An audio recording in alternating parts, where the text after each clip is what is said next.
துவரம்பருப்பு நல்லா ஒரு கைப்பிடி எடுத்து அப்படி போட்டுட்டு அதை நல்லா சிவக்க வறுத்துப்போம். அடுத்து பொட்டுக்கடலை, சீரகம், உளுத்தியாம்பருப்பு, மிளகாய் வற்றல், இது பெருங்காயம். இப்போ பெருஞ்சட்டியில் நல்லா கழுவி துணியில் காய போட்ட கருவேப்பிலை, அதுதான் பதம்.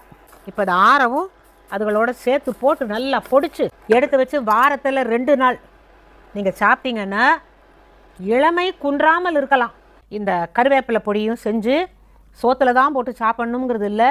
இப்போ தோசைக்கு மிளகா பொடி வச்சுக்கிறீங்கல்ல, அதுக்கு பதிலாக இந்த கருவேப்பிலை பொடியை வச்சுக்கிட்டு அதில் கொஞ்சம் எண்ணெயை ஊற்றி கூட நீங்கள் சாப்பிட்லாம். இளமைக்கு ஒரு மருந்து கருவேப்பிலை பொடி.